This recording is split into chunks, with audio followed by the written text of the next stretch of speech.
사도신경으로 신앙을 고백하겠습니다. 나는 전능하신 아버지 하나님 천지의 창조주를 믿습니다. 나는 그의 유일하신 아들 우리 주 예수 그리스도를 믿습니다. 그는 성령으로 잉태되어 동정녀 마리아에게서 나시고 본디오 빌라도에게 고난을 받아 십자가에 못 박혀 죽으시고 장사된 지 사흘 만에 죽은 자 가운데서 다시 살아나셨으며 하늘에 오르시어 전능하신 아버지 하나님 우편에 앉아 계시다가 거기로부터 살아있는 자와 죽은 자를 심판하러 오십니다. 나는 성령을 믿으며 거룩한 공교회와 성도의 교제와 죄를 용서받는 것과 몸의 부활과 영생을 믿습니다. 아멘. 찬송가 411장입니다. 찬송가 411장 내 맘속에입니다.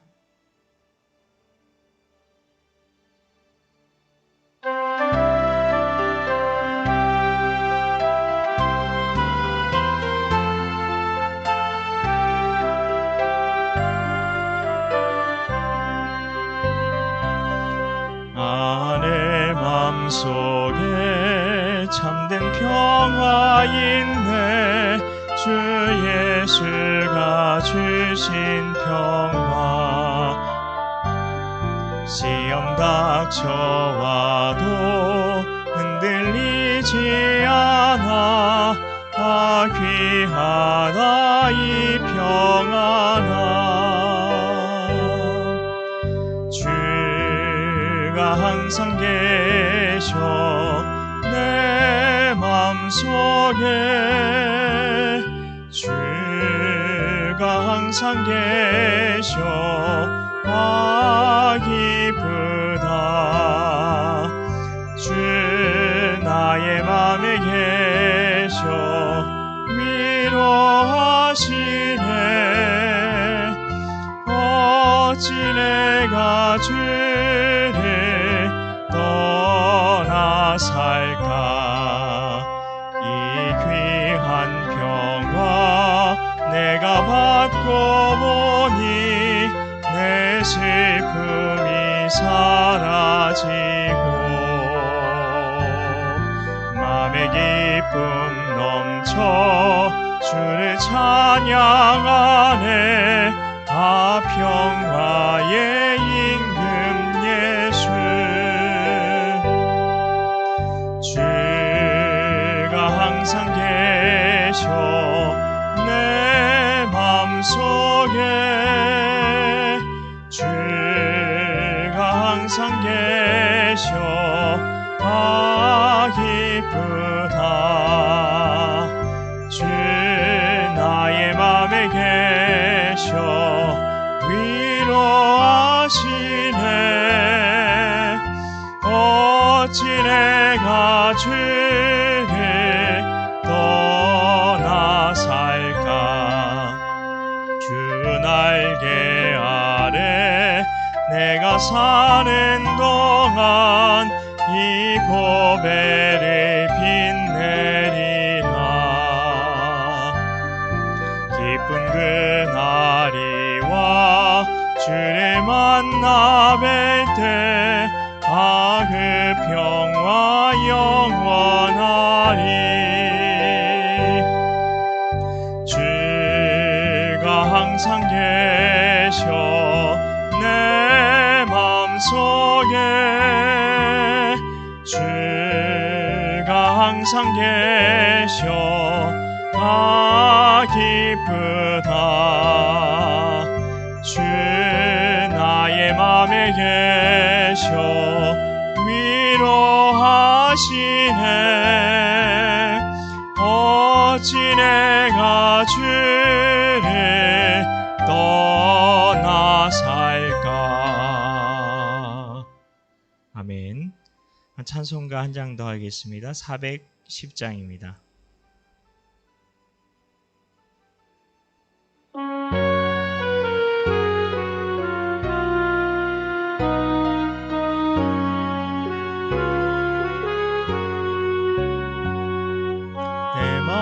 참회한 노래이소 나 즐겁게 부르네 이 노래를 부를 때에 큰 평화 임하도다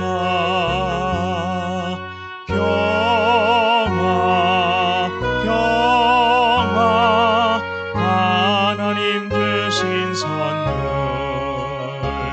그 놀라운 주의 평화 하나님 선물이세 주 십자가 지심으로 날 구원해 주셨으며 주 예수님 고난받아 나 평화 누리도다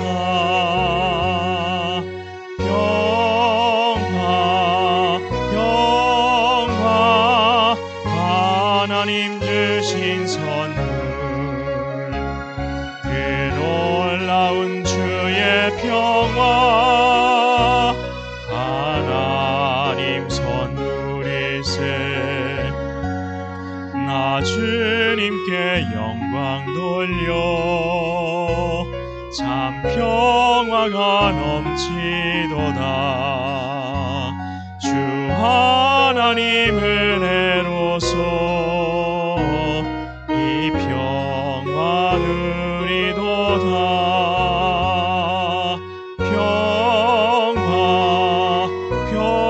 평화 하나님 주신 선물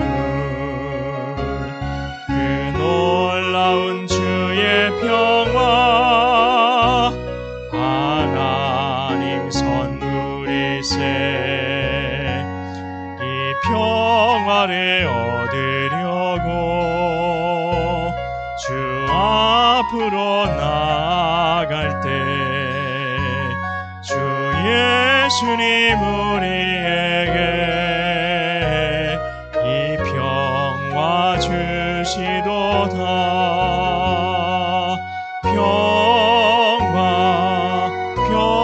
평화 하나님 주신 선물 그 놀라운 주의 평화 하나님 선물이세 아멘. 이 시간에는 333 기도 제목으로 함께 기도하겠습니다. 첫 번째 기도 제목은 하나님이 나를 아낌없는 사랑으로 사랑하고 계시다는 것을 알고 살게 하소서. 두 번째 기도 제목은 하나님이 나를 그리스도 안에서 의롭다고 판결해 주신 것을 믿고 살게 하옵소서. 마지막 기도 제목은 그 어떤 것도 하나님의 사랑에서 끊을 수 없는 자가 나임을 믿고 알고 살게 하여 주시옵소서. 이 시간에 주님의 이름 한번 간절히 부르짖고 간구하며 나아갑니다. 주여 하나님 감사합니다. 하나님이 나를 아낌없는 사랑으로 사랑하고 계시다는 것 하나님 우리가 알게 하여 주시옵소서. 하나님 그렇게 알고 살아가는 자와 하나님 그것을 알지 못하고 살아가는 자의 삶이 너무나 다를 수밖에 없음을 이 시간 하나님 우리가 고백하며 나아갑니다. 하나님께서는 자녀를 사랑하신다 말씀하셨습니다. 그러나 우리가 하나님을 사랑해야 하나님께서 우리에게 주시기 원하셨던 하나님 그런 논파리팔의 그 은혜가 그 섭리가 우리에게 이루어질 줄 믿습니다. 하나님을 진짜 믿는 자녀가 누리는 특권들 우리를 위해 중보해 주시는 성령 하나님과 성자 예수님 모든 것이 합력하여 선을 이루어주시는 하나님 그리고 믿는 자는 정말 믿는 자는 하나님 이렇게 믿는 자는 하나님을 사랑하는 자일 수밖에 없다는 하나님 귀한 말씀 가지고 하나님 그 말씀 듣고 하나님 말씀 붙들고 살아가는 우리 성도님들 하나님이 나를 아낌없는 사랑으로 사랑하고 계시다는 것을 더 알게 하여 주시옵소서. 지식에 넘치는 하나님의 깊고 넓으신 그 사랑을 더 깊이 깨닫게 하여 주셔서 진정으로 하나님 그 인생에 함께 하시는 하나님으로 인한 나를 자녀 삼아주신 하나님으로 인한 감사가 넘쳐나게 하여 주시옵소서. 하나님 또한 하나님이 우리를 그리스도 안에서 의롭다고 판결해 주신 것을 믿고 살아가게 하여 주시옵소서. 하나님 고발과 정죄의 문제로부터 우리를 자유케 하신 하나님의 은혜를 우리가 늘 기억하며 하나님 우리 안에 계신 성령 하나님으로 말미암아 우리를 의롭다고 하여 주시고 하나님 그 누구도 우리를 판단할 수 없도록 하나님 우리를 잊혀주신 하나님 그런 크신 은혜를 우리가 깨닫고 믿고 살아가게 하여 주시옵소서. 하지만 하나님 우리가 하나님께 판단받는 자임을 하나님께 심판받는 자임을 또한 알게 하여 주셔서 하나님 우리가 하나님께서 기뻐하시는 믿음의 길 걸어가게 하여 주시옵소서. 정말 하나님께서 하나님 우리를 부르신 그 부르심의 그 소망 안에서 하나님을 사랑하는 자가 누리는 그 행복을 누리며 살아가게 하여 주시옵소서.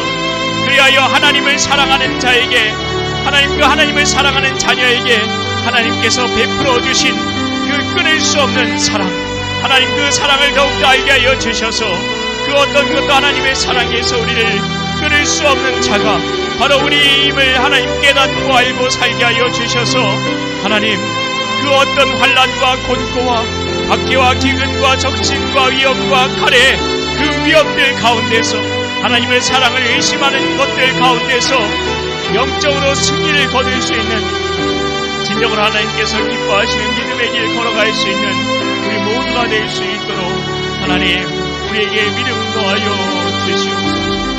함께하여 주시옵소서. 믿고 감사드리며 예수님의 이름으로 기도하옵나이다. 아멘.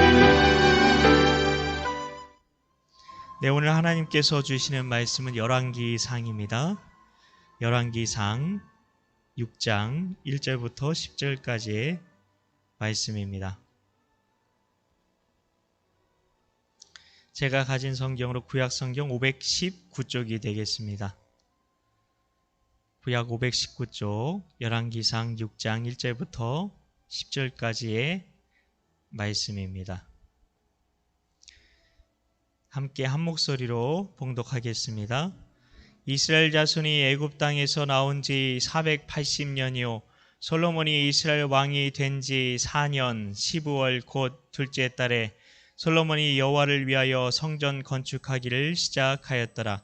솔로몬 왕이 여호와를 위하여 건축한 성전은 길이가 60규빗이요 너비가 20규빗이요 높이가 30규빗이며 성전의 성소 앞 주랑의 길이는 성전의 너비와 같이 20규빗이요 그 너비는 성전 앞에서부터 10규빗이며 성전을 위하여 창틀 있는 붙박이 창문을 내고 또 성전의 벽 곧 성소와 지성소의 벽에 연접하여 돌아가며 다락들을 건축하되 다락마다 돌아가며 골방들을 만들었으니 하층 다락의 너비는 5규빗이요 중층 다락의 너비는 6규빗이요 셋째 층 다락의 너비는 7규빗이라. 성전의 벽 바깥으로 돌아가며 턱을 내어 골방 들보들로 성전의 벽에 박히지 아니하게 하였으며 이 성전은 건축할 때에 돌을 그 뜨는 곳에서 다듬고 가져다가 건축하였으므로 건축하는 동안에 성전 속에서는 방망이나 도끼나 모든 철 연장 소리가 들리지 아니하였으며 중층 골방의 문은 성전 오른쪽에 있는데 나사 모양 층계로 말미암아 하층에서 중층으로 오르고 중층에서 셋째 층에 오르게 하였더라. 성전의 건축을 마치니라. 그 성전은 백향목 석가래와 널판으로 덮었고 또 온 성전으로 돌아가며 높이가 5규빗 되는 다락방을 건축하되 백향목 들보로 성전에 연접하게 하였더라. 아멘. 네, 오늘도 수요 오전 예배에 나오신 성도님들에게 하나님의 은혜가 가득하시길 축복합니다. 오늘 말씀은 준비된 석재, 목재 등을 사용해서 지성소, 성소, 다락 등 성전의 중요한 곳을 짓는 그 장면을 소개하고 있습니다. 그런데 성소는 어디에도 있었던 거죠? 이스라엘 백성들이 출애굽해서 광야 생활을 했잖아요. 그때 예배를 어디서 드렸습니까? 성막이죠. 성막에서 예배를 드렸습니다. 성막은 천막으로 된 성전이었습니다. 그래서 우리는 솔로몬의 성전이 저 옛날 모세가 이스라엘 백성들을 이끌고 예배를 드리던 성막과 매우 비슷하다는 것을 알 수가 있습니다. 솔로몬의 성전은 신기하게도 그 크기를 보면요, 이 건물 전체 그리고 그 부속물들의 그 크기가 모세의 성막을 놓고 보면 딱 정확하게 2배라는 겁니다. 크기만 2배를 키워놨다는 거죠. 구조도 똑같고요. 마치 광야 때 성막이 모델하우스라면 성전은 진짜 집 같은 거죠. 그리고 성막은 누가 만들라고 하셨던 거죠? 모세인가요? 하나님인가요? 하나님이죠. 그러면 성전은요? 네, 그렇습니다. 둘 다 하나님께서 이렇게 해라 한 대로 지은 겁니다.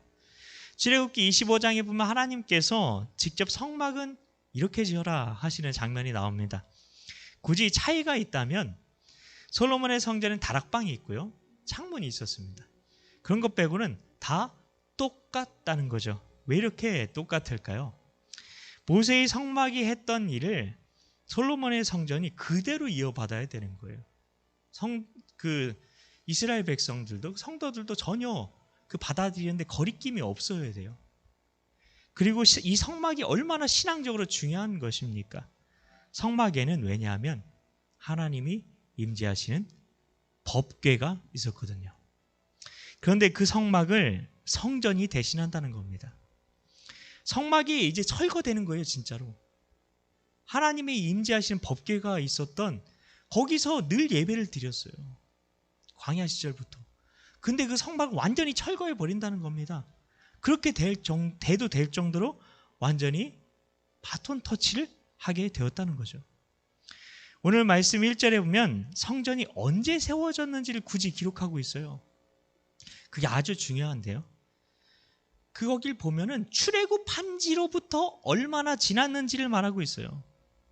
근데 거기 보면 얼마나 지났다고 되어 있습니까? 이스라엘 자손이 애굽 땅에서 나온 지 480년이요. 애굽 땅에서 나온 지 벌써 480년이 지났다는 겁니다. 성경은 출애굽한 지 얼마나 지났는지를 왜 굳이 성전이 지어지는 그걸 얘기하면서 언제 건축되었는지 그걸 말하는데 왜 굳이 그걸 말하고 있는 것일까요? 출애굽한 때로부터 성전이 지어지기까지의 시간이 480년이나 걸렸다는 겁니다. 출애굽하고 나서 하나님이 고대하였던 것이 바로 성전이 지어지는 것이었다는 겁니다. 이스라엘이 약속의 땅에 들어가고 이스라엘 나라가 세워져서 이스라엘도 벌써 3대 왕이 세워질 정도였어요. 시간이 많이 지난 거죠. 이렇게 중요한 일들이 어떻게 보면 이스라엘 역사에서 많이 있었죠. 가나안 땅에 들어간 거, 그리고 그 이후로 사사시대도 있었고요. 여러 명의 걸출한 사사들도 있었고, 그리고 초대왕, 사울왕, 그리고 다윗 시대, 그런 것들이 정말 중요한 시절들이 있었잖아요. 근데 하나님은 그거 얘기 안 하고 출애굽한 지로부터 480년이 지났다라고 이야기하고 계신 겁니다. 하나님께서는 성전이 지어지는 이것만 기다리시는 것 같았던 거죠. 성전이 왜 중요합니까? 왜 중요하죠? 우린 이거를 스스로에게 던져봐야 돼요. 성전이 왜 중요한가? 요즘엔 성전 중심으로 신앙생활을 안 해요. 청년들한테도 물어보면 예수님 잘 믿는 사람이 교회 안 나오는 사람과 예수님, 그러니까 형식적으로 교회 다니는 사람이 교회 나오는 것과 누가 구원받을까요? 라고 저한테 물어보더라고요. 그게 과연 이치에 맞는, 그게 과연 합당한 질문입니까? 정말 예수님 잘 믿는 사람은 교회에서 예배 안 드리다가도 하나님 믿다 보면 예수님의 그 몸이 교회이기 때문에 교회 나오지 않을 수가 없는 거죠. 말도 안 되는 이야기를 요즘 하고 있어요. 왜냐하면 성전 중심의 신앙생활을 안 하기 때문에. 근데 많은 사람들이 그렇게 생각하고 있다는 거예요, 지금. 온라인으로 예배 드리면 내가 더 믿음이 뜨거우면 내가 더 나은 거 아닌가? 교회 형식적으로 다니는 사람보다 내가 더 나은 거 아닌가? 그럼 난 구원받는 거 아닌가? 내가 오히려 구원받을 사람 아닌가? 그렇게 다들 생각하고 있다는 겁니다. 성전이 왜 중요합니까? 예. 그때 뭐 성막 있었잖아요. 그럼 뭐하러 굳이 성전 지어요? 성막은 광야 생활할 때 필요했던 겁니다. 이동하기 위해 성막을 짓게 하신 것이지 하나님은 이스라엘 백성들이 성전을 짓기를 원하셨어요. 물론 뭐 사무엘 선지자한테 그 다윗이 그 나단 선지자한테 제가 지금 몸이 안 좋아가지고 지금 장염에 걸려가지고 지금 제정신이 아닙니다. 솔직히 지금 제가 서 있는 것도 기적이에요. 솔직히 다리가 후들거리고 그래가지고 좀 양해해 주세요. 나단 선지자가 이게 그 다윗이 자기 얘기를 했잖아요. 난 성전을 너무나 짓고 싶다. 그때 하나님이 짓지 말아라 막 그렇게 얘기했는데 그게 본심이 아니었던 거예요. 하나님의 본심이. 하나님은 이스라엘 백성들이 성전을 짓길 원하셨어요. 그런데 그 어느 누구도 성전을 지어 드려야 되겠다는 말을 한 사람이 단 한 사람도 없는 겁니다. 생각해보세요. 누가 얘기를 했나요? 아무도 없었어요. 옛날 TV 광고 중에 제 기억에 아직도 남는 광고가 있는데 그게 뭐냐면 여보 아버님 댁에 보일러 놔드려야겠어요. 예. 이 광고가 참 기억에 남는데요. 부모님을 생각하는 마음이 얼마나 그 마음을 훈훈하게 했는지 온 국민이 다 느꼈던 그때 그 광고 다 기억하실 겁니다. 그런데 이스라엘 백성 중에는 어느 누구도 하나님의 성전을 지어드려야겠어요. 아버지의 성전을 지어드려야겠어요. 라고 말한 사람이 아무도 없었다는 겁니다. 우리 중에는 뭐 성전이랑 집 다른 거 아닙니까? 라고 말씀하시는 분도 계실 수 있어요. 뭐 부모님께 효도하는 거랑 너무 껴맞추신 거 아닙니까? 그렇게 말씀하실 수도 있어요. 뭐 성전, 집 뭔가 다른 단어 같잖아요. 근데 히브리 말로 성전이 뭘까요? 바이트. 그러면 히브리 말로 집은 뭘까요? 바이트. 똑같습니다. 오늘 히브리 말 하나 배워가시는 겁니다. 집이 히브리 말로 뭐라고요? 바이트. 네. 성전은 또 뭐라고요? 바이트. 이것만 알고 가시면 다 여기에 핵심이 다 요약되어 있어서 잘 듣고 가신 겁니다. 그러니 하나님의 성전이라는 말은 하나님의 집이라는 말입니다. 하나님의 자녀라는 이스라엘 백성 중에 어느 누구도 하나님의 집에 대해서 관심이 없었는데 다 불효자였는데 근데 다윗이 나선 거죠. 그리고 그 아들 솔로몬이 성전을 지은 겁니다. 하나님의 집인 성전을 지은 겁니다. 솔로몬이 성전을 지은 이 말씀에서 중요한 부분이 있는데요. 7절이 눈에 들어오실 건데 읽다 보면 7절이 뭔가 독특해요. 거기 보면 7절 말씀에 보면 성전이 건축되는데 여기 우리도 이렇게 뭐 리모델링도 하고 그래서 어떻게 하는지 다 아실 텐데요. 그러면 이 안에서 하잖아요. 그래서 안에서 뭐 못 박는 소리, 망치질 소리, 아주 시끄러운 건축 소리가 들린단 말이에요. 근데 성전이 건축이 되는데 성전 안에서 쓱싹쓱싹 목재를 자르거나 쿵쿵쿵 못 박는 소리 등의 그 어떤 망치나 톱 같은 연장 소리가 전혀 들리지 않았다는 겁니다. 성전은 지어지면서도 고요함 가운데 지어졌다는 겁니다. 뭐 그렇게까지 했을까? 왜 그렇게까지 했을까? 뭐 그냥 건물 아닌가 생각할 수 있겠지만 그렇지는 않습니다. 성막을 이스라엘 백성들이 얼마나 온 정성을 다해 만들었고 그것을 얼마나 정성을 다해 관리했고 거기에 들어가기 위해서 얼마나 정결 예식으로 준비했는지를 우리가 생각해 보면 성전도 당연히 그렇게 지어졌어야만 하는 거죠. 우리는 어쩌면 예배에 대한 거룩함을 너무 상실해버린 게 아닌가 싶습니다. 예배의 거룩함을 어쩌면 천주교가 더 잘 간직하고 있는지도 몰라요. 예배가 온 우주보다 크시고 찬란하고 아름다우신 하나님과 만남의 자리라는 것을 정말 믿으면 그 자리에 정말 하나님이 와 계시다는 것을 믿으면 우리의 예배의 태도가 달라져야 하겠죠. 그런데 성경은 솔로몬의 성전과 같이 눈에 보이는 건물로 된 성전만이 아니라 누구를 성전이라고 말합니까? 성도들을 가리켜서 하나님의 집 또는 성전이라고 부릅니다. 내가 하나님의 집, 하나님의 성전인 겁니다. 그러니까 성전인 우리도 하나님이 임하는 장소답게 살아야 한다는 거죠. 솔로몬의 성전에 있었던 고요함, 그건 평화를 뜻하는 겁니다. 여기서 말하는 평화는 천주교에 보면은 수도사들이 이게 무건수행이라는 걸 하거든요. 아무 말도 안 해요. 거기서 아무 말도 안 해. 어떤 사람들은 뭐 굉장히 오랫동안 아무 말도 안 하는 그런 수행을 한다는데요. 그런 걸 말하는 걸까요? 침묵이라는 게 아닙니다. 그게 아니라 마음의 고요함을 뜻하는 겁니다. 마음의 평화, 샬롬을 말하는 겁니다. 그래서 우리가 뭐 교회 나와서 뭐 이게 침묵하고 평소에 목사님들은 평소에 말도 하지 말고 그런 걸 얘기하는 건 아니라는 거죠. 마음의 평화가 아주 중요하다는 겁니다. 마음의 평화가 임하게 되면 어떤 일이 일어나게 될까요? 우리가 아까 이거 내 마음의 한 노래 있어 이 찬양 안 불러요 요즘에. 제가 교회에서 부르는 걸 못 봤어요. 교회들을 여러 곳을 다녔는데 아무도 안 부르더라고요. 내 마음의 평화가 임하는 거에 대해서 말하지 않더라고요. 왜냐하면 그렇게 평화를 누리며 살아가는 성도님들이 실제로 없어요. 예수 잘 믿는다는데 끊임없이 불안과 두려움과 염려와 그런 속에서 다들 그렇게 살아가시더라고요. 마음에 진짜 평화가 임하게 되면 어떤 일이 일어나겠습니까? 하나님의 선지자였던 엘리야가 하늘에서 불 내리셨던 이야기 다 기억하시죠? 그런데 하늘에서 불을 내렸던 그 엘리야가 양녀로 유명한 이세벨이 자기를 죽인다는 말을 듣고 두려워서 사막으로 도망을 치죠. 로뎀나무 아래에 가서 죽으려고 하는 겁니다. 엘리야가. 그 믿음의 사람이. 근데 왜 로뎀나무로 갔을까요? 그냥 왜 로뎀나무로 갔을까요? 잘 생각해 보면 그냥 아무것도 안 먹고 아무것도 안 마시고 그냥 사막에 있으면 그냥 죽잖아요. 자기가 직접 목숨을 끊는 거잖아요. 그럼 살인하는 거예요. 십계명 어기는 거죠.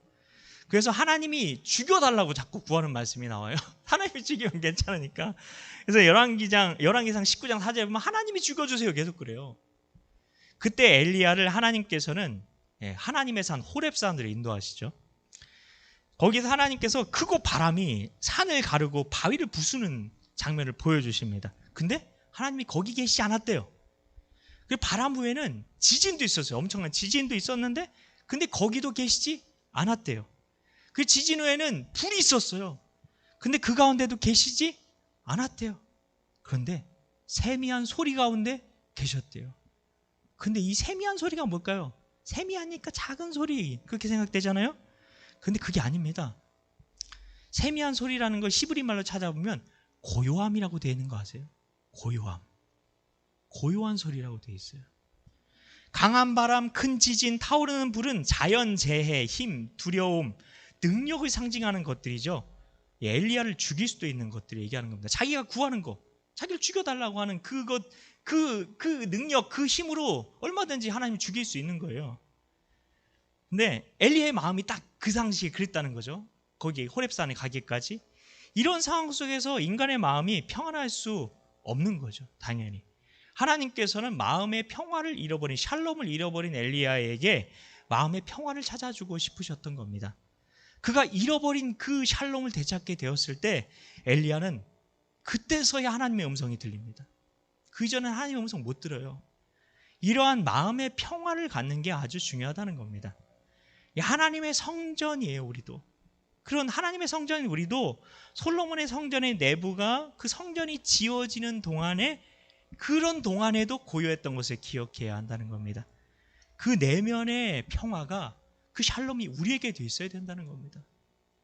이 샬롬이 내게 주어지지 않을 것 같아서 더 이상 이런 찬양 부르지 않는 게 아니라 이 하나님의 약속의 말씀을 믿고 그 하나님의 샬롬이 임하기를 간구하면서 이 찬양을 계속 불러야 되는 거죠. 그런데 오늘 말씀에서 이 마음의 평화를 어떻게 이룰 수 있는지를 말해주고 있습니다. 성전이 지어지는 동안에 성전 그 안이 우리 아니라고 생각해 보세요. 그 안이 어떻게 고요할 수 있었을까요? 치열한 노력이 있었어요. 치열한 노력이 있었어요. 성전에 필요한 벽돌, 기둥, 석가래 등은 7절에 보면 어디서 해갖고 갖고 왔나요?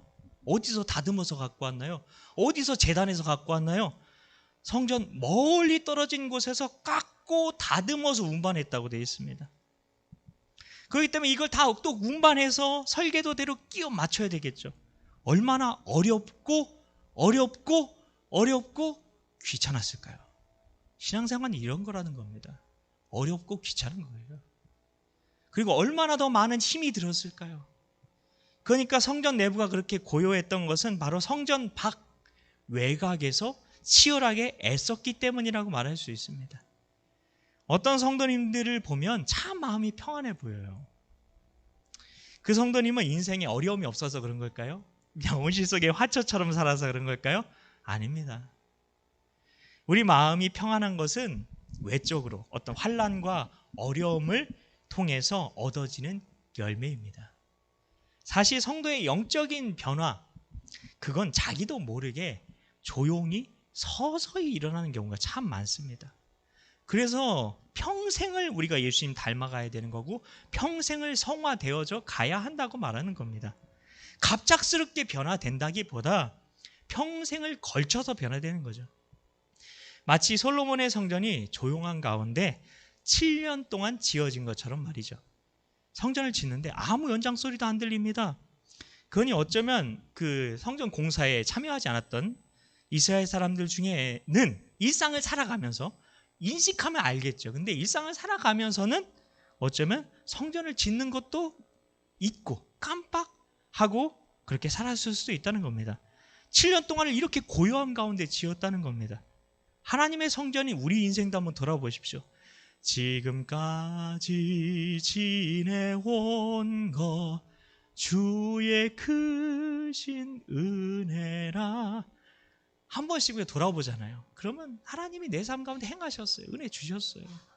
이게 성도의 인생이라는 겁니다. 그런데 우리는 때로 한 번의 인생이 확 바뀌었으면 하는 것 같습니다. 음식에도 요즘엔 인스턴트 음식이라는 게 있잖아요. 옛날 어르신들은 절대 없었던. 요즘에 인스턴트를 참 좋아하는데요. 그래서 신앙도 인스턴트로 얻어지는 신앙이 있다고 생각하는 것 같아요. 그래서 조금 믿어보고 뭐 없으면 가요. 하나님 없대요. 조금 믿어보고 하나님이 복 안 준대요. 가버려요. 조금 기도해보고 하나님이 기도응답 안 해준대요. 그럼 가버려요. 인스턴트 신앙인 거죠. 근데 신앙은 그런 게 아닙니다. 평생 깊어져야 돼요. 평생 성숙해야 돼요.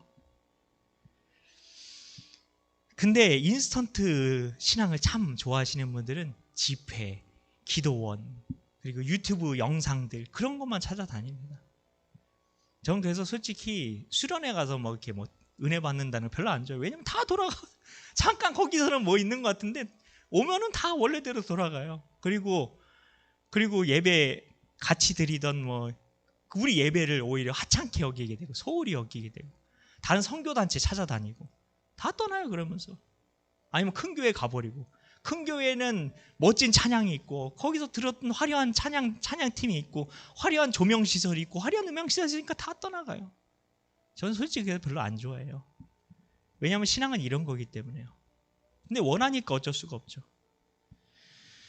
계절의 변화가 어떻게 이루어집니까? 소리 없이 조용히 이루어집니다. 그동안 많은 것들이 나도 모르게 생성되고 소멸되고 변화하듯이 우리의 영적인 변화도 똑같다는 겁니다.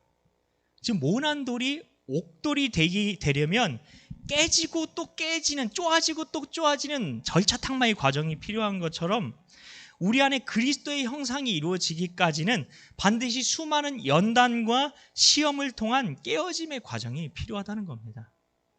그래서 사도 바울은 영적인 아들 디모데에게 이렇게 말했습니다. 무릇 경건하고자 하는 자는, 경건이 뭡니까? 예수 닮고자 하는 자라는 뜻입니다. 예수님 닮으려고 하는 자는 박해를 받으리라. 어려움을 겪게 되고 고난을 겪을 수밖에 없다는 겁니다.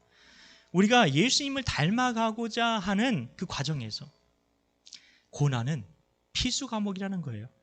이 대학교에서는 필수 과목이 있어요. 선택이 있고, 선택하는 과목, 그건 안 들어도 졸업할 수 있어요. 근데 필수 과목은 필수라서 반드시 들어야 되는데 그거 안 들으면 졸업이 안 됩니다. 그것처럼 고난이란 필수 과목을 공부하지 않고는 인생을 졸업할 수 없어요. 하나님이 주시는 졸업장을 받을 수가 없다는 겁니다. 인생의 고난은 최고의 목수이신 하나님께서 우리 안에서 성전을 건축해가는 과정입니다. 그래서 에베소서도 거기 에베소서가 참 놀라운 게 성전을 짓는 과정을 계속 얘기해요. 근데 완성된 성전이 아니라 지어져 가는 성전에 대해 이야기를 하는데 함께 지어져 간대요.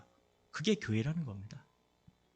하나님께서는 고난이라는 연장을 가지고 우리를 하나님의 성전으로 평생을 세워가고 계신 겁니다. 우리가 그 고난 가운데 근데 필요한 게 있는데 인내입니다. 인내하면 나도 모르게 예수님의 성품을 닮아가게 되는 거예요. 이것이 오늘 말씀을 통해 하나님께서 우리에게 들려주고 싶으셨던 성도됨의 이야기입니다. 성도 여러분, 우리 중에는 고난을 지금 겪고 계신 분들이 계실 수가 있습니다. 그런 고난을 겪을 때 때로 너무 괴로우면 왜 나만 겪는 고난입니까? 하고 하나님께 혹시 불평하실 수도 있습니다. 근데 괜찮습니다. 믿음이 좋은 분들도 가끔은 하나님 정말 거기 계십니까? 하고 울부짖으며 기도하기도 했으니까요. 그런데 그래도 우리는 하나님께서 우리에게 고난을 주시는 이유를 알아야 합니다. 그건 바로 우리를 하나님의 성전으로 만들어 가시기 위해서라는 겁니다. 우리가 예수님의 마음을 꼭 닮은 사람이 되게 하기 위해서라는 겁니다. 우리가 은혜를 받기에 합당한 그릇이 되게 하기 위해서라는 것입니다. 우리를 참된 신자가 되게 하기 위해서. 우리 신앙의 선배들이 고백했던 신자 되기 원합니다. 왜 그런 찬양 안 부릅니까? 그게 우리 인생의 목표가 돼야 되는 겁니다. 그 마음을, 그 하나님의 마음을 우리가 진짜 알고 살아가는 사람에게 하나님이 복과 은혜 주시는 거죠. 그걸 알아야 됩니다. 그걸 아시고 고난 가운데 더 인내하시고, 그냥 끝까지 인내하셔요. 그냥 죽을 때까지 그냥 인내하는 겁니다. 그리고 주님 말씀 안에 더 거하시고 말씀 붙드시고 하나님께서, 그러면 하나님께서 주시는 은혜와 축복 반드시 누리는 성도님들 될 줄 믿습니다. 우리 같이 찬송가 410장 한 번 더 우리 찬양한 이후에 주님과 주신 주의 도문으로 수요 오전 예배 마치겠습니다.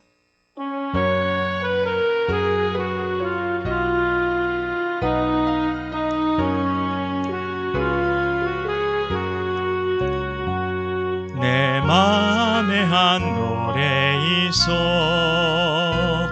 나 즐겁게 늘 부르네.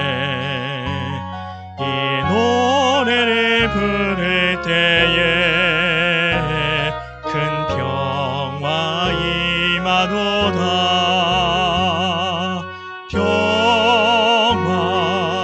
평화 하나님 주신 선물, 그 놀라운 주의 평화 하나님 선물일세.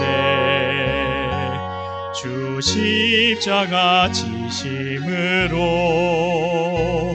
날 구원해 주셨으며 주 예수님 고난받아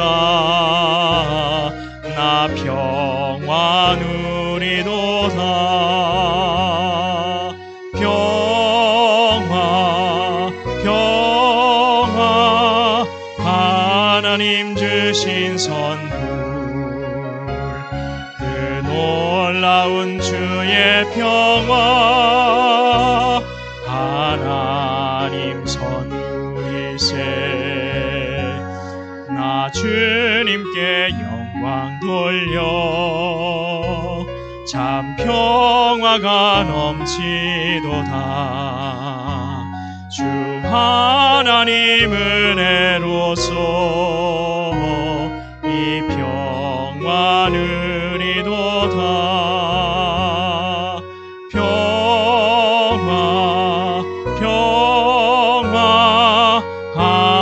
하나님 주신 선물, 그 놀라운 주의 평화, 하나님 선물일세. 이 평화를 얻으려고 주 앞으로 나아갈 때 주 예수님 우리에게 이 평화 주시도다. 평화, 평화, 하나님 주신 선물, 그 놀라운 주의 평화, 하나님 선물일세.